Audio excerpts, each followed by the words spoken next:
pas dans les conditions humaines. Claude Goasguen. Merci, Monsieur le Président.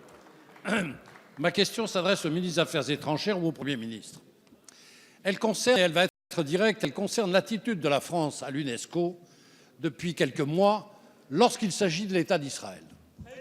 Il y a quelques mois, Monsieur le Premier ministre, vous-même, vous nous aviez assuré que le vote précédent sur Israël, qui remettait en cause un certain nombre d'installations juives à Jérusalem, que ce vote de la France favorable sous la pression des Émirats arabes, eh bien que ce vote allait être réfléchi et sanctionné, et que la France ne s'engagerait plus dans cette direction. Or, que s'est-il passé? Il s'est passé qu'il y a quelques jours, eh bien, une résolution très voisine de la précédente qui concerne le monde du Temple. Le monde du Temple a été adopté par l'UNESCO sur un texte proposé par les pays musulmans. Qu'a fait la France? Elle s'est abstenue. Elle s'est abstenue alors que toutes les démocraties occidentales, sans exception, à l'exception de l'Espagne, les États-Unis, la Grande-Bretagne, l'Allemagne, ne voulaient pas laisser passer ce texte. Et vous l'avez laissé passer. Monsieur le Premier ministre, il faudrait savoir, en définitive, ce que cherche la France à l'égard de l'État d'Israël.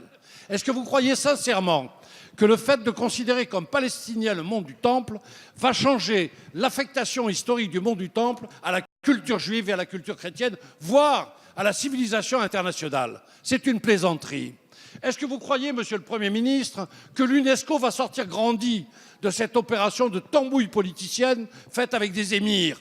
Est-ce que vous croyez qu'il est digne pour la France de soutenir une résolution de cet ordre qui dénature complètement le sens de la défense de la culture? Désormais, l'UNESCO, c'est la contre-culture. Et la France se déshonore. La France en a assez de lécher la babouche des émirs.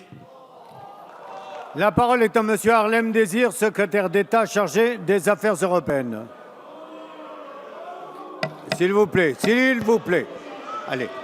Franchement, merci, Monsieur le Président. ce genre de réaction n'est pas nécessaire. Mesdames et Messieurs les députés, Monsieur le député Claude Goasguen, je vous réponds pour le ministre des Affaires étrangères qui est actuellement retenu par des obligations. La France est l'amie d'Israël et la France cherche la paix au Proche-Orient. Permettez-moi d'abord un rappel des faits. Le Conseil exécutif de l'UNESCO a examiné un projet de résolution sur la vieille ville de Jérusalem. À l'issue d'échanges avec nos partenaires, certaines formules qui avaient fait polémique et qui avaient amené précédemment à ce que nous contestions ce texte ont été retirées. Et ce texte a repris des éléments que nous soutenons: la nécessité de protéger le patrimoine, l'importance de la vieille ville de Jérusalem pour les 3 religions monothéistes, la suppression de la mention de soi-disant fausses tombes juives, ce qui était inacceptable. Néanmoins, la mention de termes déséquilibrés a conduit une majorité de pays européens à s'abstenir. La France a aussi fait le choix de l'abstention, tout comme l'Espagne, la Suède par exemple. Notre position traditionnelle, celle de la France quant à Jérusalem et quant au conflit israélo-palestinien, elle est immuable. Pour la France, la priorité, c'est la paix, c'est la solution à 2 États, c'est la reconnaissance mutuelle entre Israéliens et Palestiniens. Et concernant Jérusalem, c'est le maintien du statu quo de la ville de Jérusalem, ville fondamentale pour les 3 grandes religions monothéistes. Juifs, chrétiens et musulmans doivent y voir leur lieu saint respecté.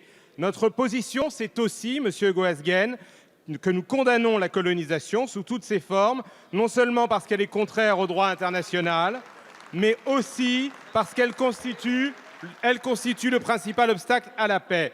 Quand la colonisation progresse, la solution de 2 États s'éloigne.